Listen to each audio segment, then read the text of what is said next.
네, 반갑습니다, 여러분.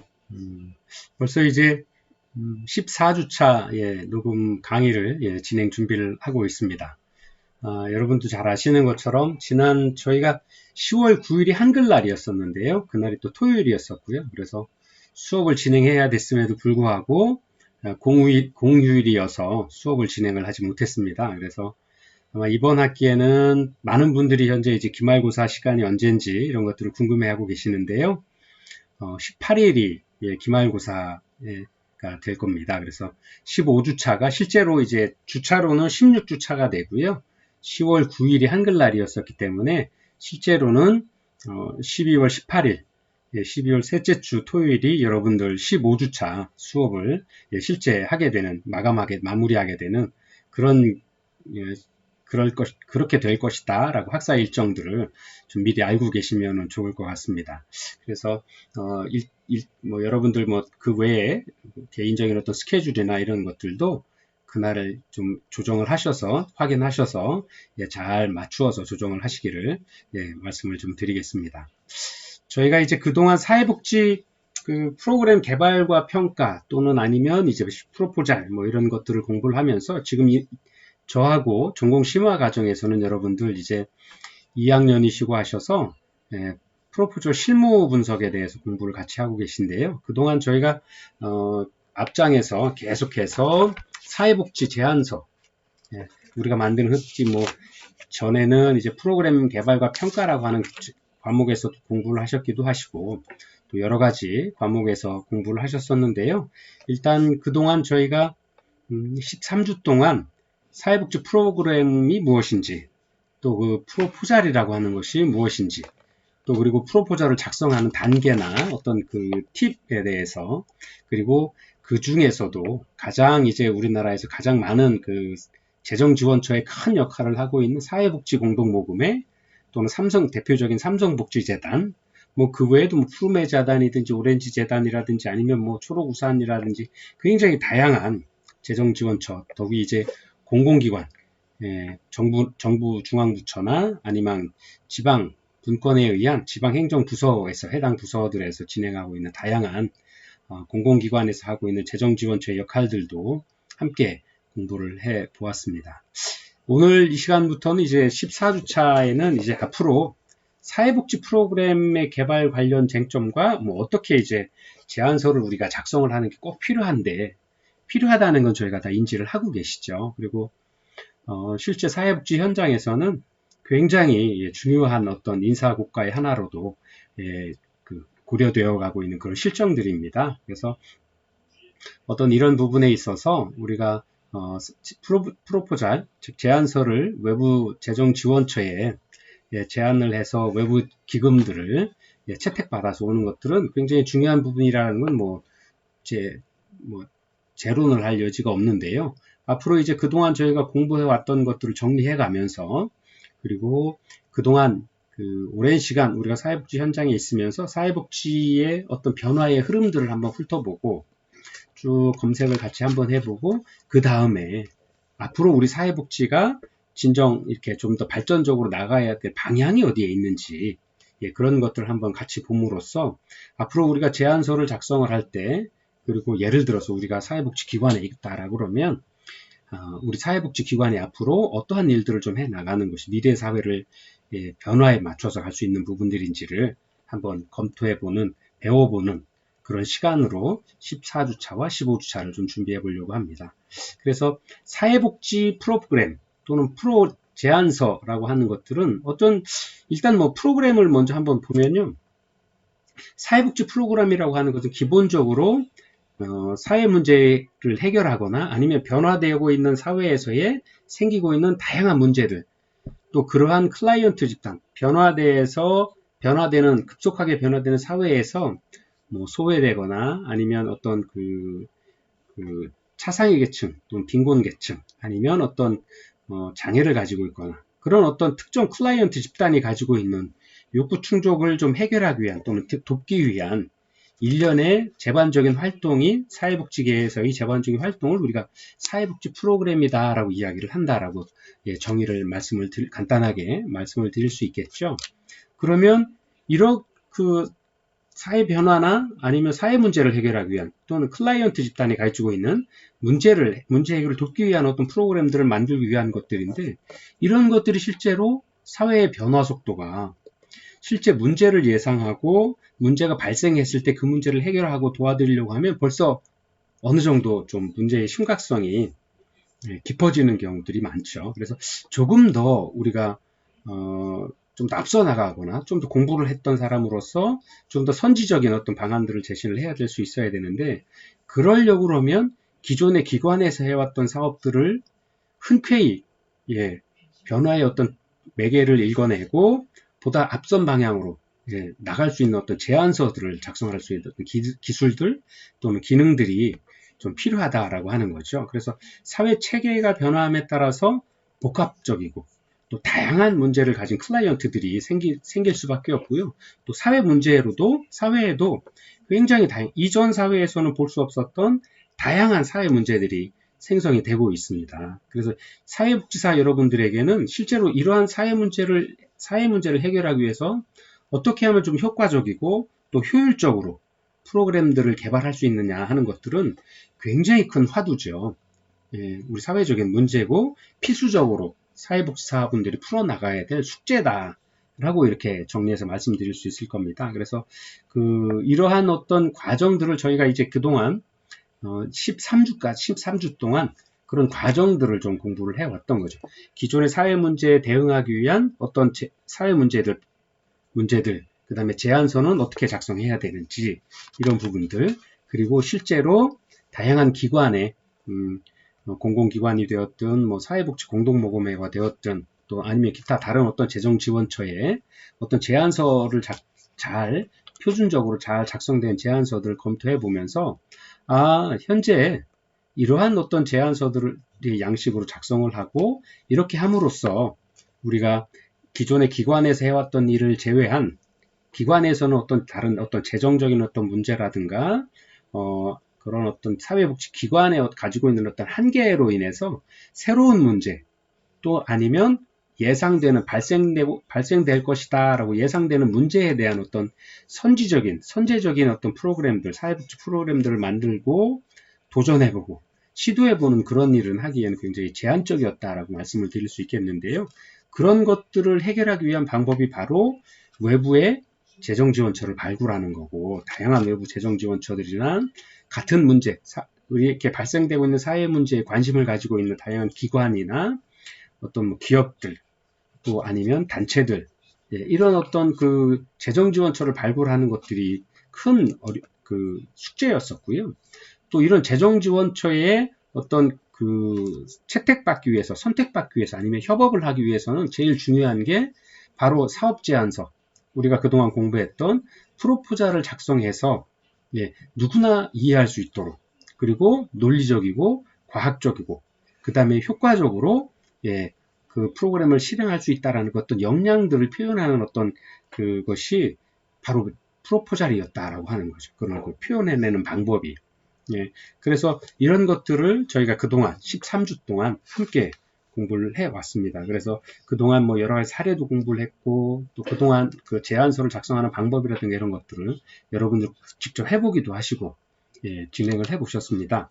그래서 이 장에서는 앞으로는 14주차와 15주차에서는 우선은 이제 사회복지 체계가 어떻게 바뀌어 나가고 있는지, 우리 사회가 어떻게 변화의 과정들을 겪어가고 있는지, 그 다음에 사회복지 공동모금회에서의 배분 현황들을 분석해 보고요. 실제로 사회복지 공동모금회 홈페이지를 한번 같이 보도록 하겠습니다. 여러분들이 과제로 드리면 같이 보시기 어려울 것 같고요.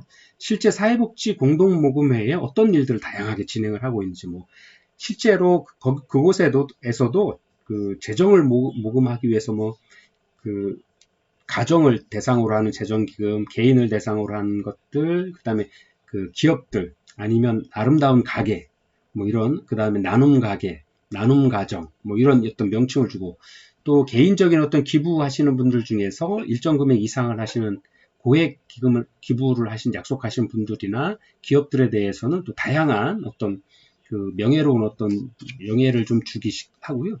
대표적으로 개인적으로 일정 금액 이상 고액 기부를 하시는 분들은 아너 소사이어티라고 해서 명예직으로 어떤 그런 명칭들을 주시죠. 그래서 그런 분들이 어떤 사회적으로 좀 존경받을 수 있는 어떤 분위기를 만드는 것에도 어떤 일조를 하시고, 또 그런 것들을 통해서 나도 조금 그런 어떤 명예로운 일들을 내가 가지고 있는 어떤 것에 대해서 함께 나누기 위한 어떤 일들을 하고, 그것을 통해서 명예를 좀 얻을 수 있도록 하기 위한 어떤 그런 어떤 사회적인 어떤 분위기도 많이 만들어가고 있습니다. 그래서 그렇게 사회복지 공동모금회에도 다양한 모금 활동들을 진행을 하고 있다라는 것들을 우리가 이 시간에 한번 사회복지 공동모금회의 홈페이지도 한번 보고, 사회복지 공동모금에서 사업 내용들도 한번 같이 보고, 그 다음에 사회복지 공동모금회에서 우리가 제일 지금 관심을 갖고 있는 배분 현황, 제안 사업에 대한 어떤 배분 현황들도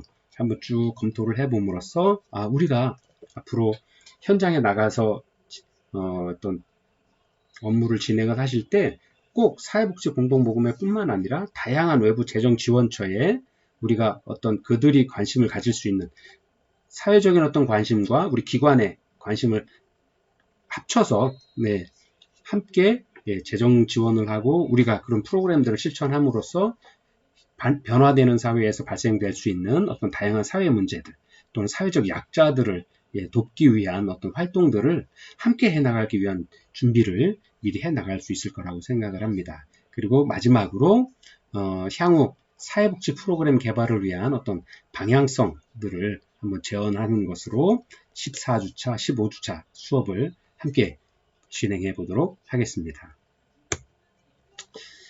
자, 우리가 보통 이제 사회복지라고 이야기를 하고요. 사회복지 체계가 어떻게 변화되는지를 좀 알아나가는 것이 굉장히 중요하겠죠. 그래서 이러한 사회복지의 흐름 또는 사회복지 체계의 변화는 실제로는 사회체계가 변화하는 건데요. 쉽게 얘기하면 아주 오랜 역사를 두고 보면 농업경제사회에서 산업중심경제사회로, 또 산업중심사회에서 공업중심사회로, 또 공업중심사회도 중공업 이렇게 나오고 있습니다. 요즘 실제 하고 있는 게 1차 산업시대에서 2차 산업, 2차 산업시대에서 3차 산업, 4차 산업, 5차 산업이라고까지 이야기를 하고 있죠. 실제 지금 6차 산업이라고까지도 말씀을 하시는 분들도 학자별로 주장을 하고 계시기는 합니다만, 실제로 이렇게 다양하게 변화되어 있는 사회의 변화 흐름이 이전에는 1차 산업에서 2차 산업 또는 3차 산업까지 변화되는 시간들이 200년 또는 100년 이렇게 오랜 시간이 걸려서 사람들이 사회 체계도 그 변화에 따라서 맞춰서 비슷한 속도로 변화를 해왔다라고 보여질 수 있죠. 그렇지만 지금 같은 3차 사회에서 4차 사회로, 4차 사회에서 5차 산업사회로 변화되는 과정들은 굉장히 기간도 짧고 사회 체계가 굉장히 사회는 빨리 변하는데 거기에 따라서 사회복지 체계의 변화는 따라갈 수 있는 어떤 여력들이 없었죠. 그리고 실제로 그 행정이라는 것이 또 사회 체계에서의 변화에 따라서 사회복지의 체계도 같이 변화한다라는 것이 말처럼 그렇게 쉽게 이루어지는 일이 아니기 때문에, 왜냐하면 국민 대다수의 동의를 얻어야 되고요. 왜냐하면 사회복지 체계에 들어가는 거의 대다수의 재정이 국민들이 조세에서 활용이 되거나 국민 대다수가 강제 가입하고 있는 사회보험의 형태로 이루어지고 있기 때문에, 그러한 어떤 그 국민 대다수의 사회적인 합의 또는 사회적인 타협을 전제로 했을 때 사회복지 체계의 변화가 이루어질 수 있다라는 거죠. 근데 사회 체계의 변화는 산업의 변화에 따라서 사람들이 각자 살아나가는 방법에 맞춰서 급속하게 변화할 수밖에 없는 거죠. 그러다 보니까 사회 체계의 변화에 따라서 사회복지 체계의 변화가 맞춰와야 되는데, 이런 맞춰가는 속도가 너무 느릴 수밖에 없고, 그 변화의 틈에서 바로 사회 문제가 생기고, 또 거기에서 다양한 사회적으로 조금 뒤떨어지거나 어떤 문제를 가지고 있는 많은 분들이 사회적 복지 대상자로서, 수혜자로서의 어떤 클라이언트 층이 형성이 되게 되었던 거죠. 그래서 그분들이 가지고 있는 문제들을 해결하기 위한 다양한 사회복지 프로그램들이 실제로 사회체계의 변화만큼 따라갈 수가 없게 되는 거죠. 그래서 그러한 문제들이 현재 사회복지 체계의 변화를 한번 같이 검토해 봄으로써 그런 변화의 흐름들을 저희가 이해를 할 수 있다라고 보고요. 사회복지는 사회체계 변화로 인해서 이야기되는 발생되는 다양한 사회 문제의 개입을 위해서 변화가 되기는 거기 때문에 이러한 문제는 어쩔 수 없이 사회 체계의 변화에 따르는 후속적인 변화로밖에 이루어질 수는 없다라고 하는 거죠. 그래서 어떤 그런 근본적인 어떤 태생의 문제를 가지고 있기 때문에 어떤 그 한계는 있을 수 있습니다만 우리가 사회복지 현장에서 늘 클라이언트들을 만나고 또 사회체계의 변화에 따라서 조금 더 반발이라도 빠르게 움직일 수 있는 것들은 우리가 그러한 문제를 지속적인 관심을 가지고 변화의 흐름을 유출을 해서 앞으로의 변화의 방향들을 미리 좀 예상해 볼 수 있다라고 하는 거죠. 그런 것들은 바로 이러한 사회복지 체계 또는 사회 체계의 변화를 좀 지속적으로 관심을 가지고 공부해 나갈 필요가 있다라는 겁니다. 그래서 오늘 사회복지 체계의 변화와 관련해서는 사회, 그다음에 기술, 그다음에 경제, 또 환경과 자원, 또 정치 영역의 변화 이렇게 크게 5가지로 나누어서 보도록 하겠습니다. 여러분들 교재 268페이지에 표 3-1 사회체계의 변화와 사회문제의 양상 이렇게 나와 있는데요. 그걸 표로 좀 나눠 놓았습니다. 한번 같이 보고 이어서 함께 공부해 보도록 하겠습니다. 첫 번째 사회 분야입니다. 우리나라 사회 체계의 변화는 이제 평균 수명이 이제 80세 이상이 되었죠. 2010년대를 기준으로 평균 수명이 인간의 평균 수명이 약 80세 정도. 2017년 기준으로 남성이 77세, 여성이 한 83세 정도 됩니다. 작은 차이는 있습니다. 그래서 평균 약 한 80세 정도로 변화의 틀을 가져온 것이 2010년대가 벌써 그렇게 되었고요. 또 이때만 해도 문제가 이제 급속한 고령화의 문제. 왜냐하면 의료기술의 발달, 그다음에 많은 분들이 건강에 관심을 가지시게 되었죠. 그러다 보니까 또 환경이 이전과는 다르게 굉장히 사람들이 삶을 영위하는데 환경적으로도 굉장히 우수해졌기 때문에 이전에는 어떤 환경의 문제로 어려움들을 겪는 경우들이 많은데요. 장수하기가 어려웠었는데 이제 이러한 부분들 사회 변화로 인해서 고령화가 되는 어떤 사회, 그리고 또 실제로 이렇게 나이 들어서도 여러 가지 일들을 하셔야 되고 또 사회가 다양하게 변하게 되면서 저출산의 문제가 생겼죠. 그래서 실제로 우리 사회에서 저출산 고령화의 문제는 아주 심각한 문제로 대두되고 있는 사회 문제의 하나입니다. 그리고 우리나라에도 이제 다문화 사회가 도래를 했죠.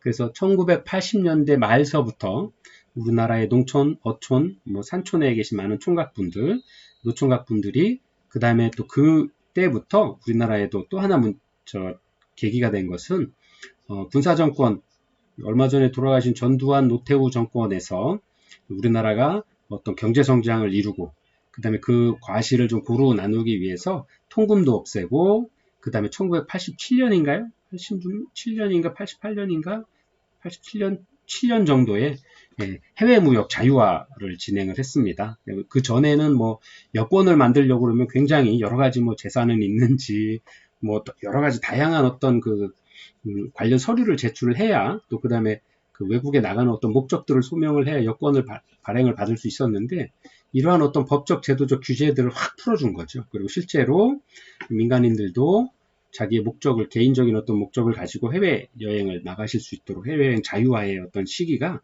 이 1980년대 후반에 있었습니다. 그래서 이러한 다문화 사회가 도래되는 어떤 시기가 왔었다라고 하는 거죠. 그리고 핵가족화되는 어떤 가족이 급속하게 핵가족화되는 과정들을 거쳐서 그동안은 3대가 한 집에서 사는 시골에서 농사 지으면서 어려워도 함께 하시면서 2대가, 3대가 함께 살아가는 어떤 대가족 제도였었다 그러면 산업화되면서 도시로 직장을 찾아서 옮기는 분들이 많아졌고 그 다음에 농촌에 이제 농사 짓는 어르신들만 남아 계시고 젊은 분들은 도시로 집중화되기 시작을 했죠. 그러면서 산업화의 어떤 결과로 도시화, 그 다음에 핵가족화의 현상들이 일어날 수밖에 없는 그런 어떤 사회적인 변화를 겪었습니다. 그리고 다양한 가족 형태가 이런 결과로 다양한 가족 형태가 발전이 되게 되었죠. 그리고 이제 산업자본이 급성장하다 보니까 노동자 계급과 산업가 자본으로 자본 계급으로 이제 분리되는 양극화의 어떤 과정들을 필연적으로 겪게 될 수밖에 없었습니다. 그리고 이렇게 되는 다양한 문제들 때문에 이제 갈등의 어떤 사회적인 갈등들이 다양하게 발생을 하게 됐죠. 그래서 그 세대의 갈등, 그 다음에 뭐 실제로 저희 그 자랄 시기에 뭐 오렌지족, 뭐 X족, 지금 뭐 Y족, 뭐 지금 딩크족, 뭐 여러 가지 뭐 말들이 생기고 지금 MZ 세대족, 예, 이라고도 하고 뭐 하는 그런 어떤 다양한 명칭들을 가질 정도로 사회가 급속히 변화하고 세대의 특징들이 다양하게 나타나게 되는 거죠. 그래서 그런 것들이 뭐 꼭 세대 갈등이라고 표현하기는 좀 그렇습니다만 다양한 생각을 가진, 다양한 사고를 가진 또 사고의 유연성을 가진 어떤 세대들이 예, 발생을 하게 생성되게 되었고 그런 어떤 새롭게 생성된 세대들을 기존의 세대들이 바라봤을 때 조금 좀 이해하기 어려운 부분들이 있었다라는 거죠. 왜냐하면 그런 것들이 어떤 의식의 변화나 어떤 세대 간 문화의 차이로 인해서 어떤 갈등의 어떤 요인이 되기도 했다라고 말씀을 드릴 수 있죠. 그 다음에 아까 말씀드린 것처럼 가치관의 문제, 또 라이프 스타일의 변화들로 이러한 다양한 사회 체계의 변화에 맞춰서 사회 문제에도 함께 변화가 이루어지기 시작을 했죠. 그래서 여기도 보시는 것처럼 평균 수명이 늘어나게 되면서 노인 단독 가구, 예, 독거노인 가구라고 우리 사회 문제에서 흔히 이야기들을 하시죠. 그래서 혼자 사시다 보니까 연세도 많으시고 연세가 많으시다 보니까 거동도 불편한 일상생활에 불편함을 겪으실 수밖에 없고 그 다음에 우리가 흔히 잘 알고 있는 것처럼 노인의 사고, 오고라고 이야기를 하는데요. 질병에 관한 문제, 빈곤에 관한 문제, 또 무위에 관한 문제, 고독에 관한 문제, 또 건강한 노인분들이 많아지시면서 특히나 이제 사회 문제로 대두되고 있는 노인의 성에 관한 문제들. 네, 이런 어떤 부분들이 발생을 되고 있는 겁니다. 그리고 이제 노인 단독 가구, 조선 가구 증가로 인한 노인에 대한 보호와 또 요양의 문제, 이런 다양한 사회 문제, 사회복지적인 어떤 문제들이 생겨나고 있는 거죠. 그리고 이러한 다문화 사회가 도래됨으로써 다문화 사회에 대한 우리가 준비 부족으로 인해서 다양한 문제들이 생기고 있습니다. 그래서 실제로는 건강가족지원센터를 각 시군의 건강가족지원법에 의해서 만들었다가 이제 다문화센터하고 합쳐서 이제 건강가족 다문화센터들이 함께 작은 소규모 도시에서는 운영이 되고 있죠. 그래서 가족의 문제들을 이제 다문화의 문제로만 볼 수 없어서 우리 사회에서의 가족의 문화, 다만 이제 그게 뭐 외국에서 국제 결혼을 하신 분들 또 이러한 다문화의 문제들도 이제 똑같이 우리 사회 하나의 가족 형태로 보고 가족의 문제로 그렇게 가족의 관점으로 문제 해결을 위한 어떤 프로그램들을 진행을 하고 있습니다. 그래서 이런 다양한 문제들이 생기고 있고요. 실제 다문화 사회, 아까 말씀드린 것처럼 다문화 사회가 도래한 게 1980년대 후반부터라고 말씀을 드렸는데요. 이때 이제 결혼하신 분들이 출생을 한 아이들이 지금 이제 대학교에 다니거나 실제 이제 군대에도 많이 들어가고 있습니다. 그래서 실제로는 우리 사회에 이제 가장 중요한 허리를 담당하게 될 20대에서 20대 중반으로 넘어가는 그 연배의 그 다문화 가족 청소년들이 이제 굉장히 많이 우리 사회에서 자리를 잡아가고 있다라고 이렇게 말씀을 드릴 수 있습니다. 그래서 그분들을 위한 어떤 사회 적응 문제라든가 가족 내에서의 어떤 적응 문제 이런 것들을 이제 사회 문제로 사회 복지의 문제로 좀 대응해야 될 필요가 있다라는 것들이 이제 사회 문제로 대두되기 시작을 하고 있습니다. 그리고 그것과 함께 이제 우울의 문제, 자살의 문제, 학대의 문제, 또 사회적 외톨이 등 사회 심리적 또 사회적인 문제들이 굉장히 많이 발생을 하고 있습니다. 그리고 실제 우울에 관한 문제는 이제 우리가 매스컴에서도 굉장히 많이 보실 수 있죠. 우울 정동성 장애를 겪으신 분들이 아무 이유 없이 사회에서 어떤 충기를 휘두르시거나 어려운 그 사회 문제가 되는 어떤 행위들을 하시고 그러고서 이제 뭐 자기는 누군가가 자꾸 이렇게 뭐 그런 어떤 일들을 해야 된다라고 머릿속에 자꾸 암시를 준다라고 하고 그 다음에 또 하나 자살에 관한 문제는 이제 더 이상 우리나라에서는 이것보다 심각하지 않은 문제가 없죠. 우리나라가 여러분도 잘 아시는 것처럼 노인의 자살률들 뿐만 아니라 청소년의 자살률까지 포함해서 10만 명당 저희가 7, 8명 정도 자살 OECD 국가 중에서 1위입니다. 몇 년째 부동의 1위를 하고 있죠. 안타깝게도. 그래서 이 자살의 문제가 우리 사회에서 급속한 사회 변화에 따라서 사회의 안정적인 어떤 그 구조들이 만들어지지 않다 보니까, 그리고 보완적인 어떤 사회복지의 어떤 그 시스템들이나 프로그램들이 진행되지 않다 보니까 이 자살에 관한 문제, 또 심리적인 문제, 정서적인 문제에 대한 적응하기 위한 어떤 다양한 프로그램들이 부족하다라는 것들이 바로 이러한 사회 문제에서 보여지고 있는 거죠. 그리고 또 이혼의 문제, 가정폭력 등으로 인한 가족 해체의 문제, 또 이러한 가족 해체의 문제는 바로 그 조선 가구, 1인 가구, 이런 어떤 문제들, 또 다른 사회 문제들로 계속해서 변화되고 또 다양한 문제로서 이어지는 어떤 그런 문제들을 보여주고 있습니다. 그리고 또 세대 차이의 문제, 또 요즘 동성애 문제, 또 페미니즘의 문제, 양성평등의 문제, 이런 다양한 문제들이 우리 사회에서의 어떤 사회적인 어떤 문제로 대두되고 있는 그런 실정이다라고 이렇게 말씀을 드릴 수 있습니다. 자, 잠깐 쉬었다 2교시에 여러분들 다시 뵙겠습니다.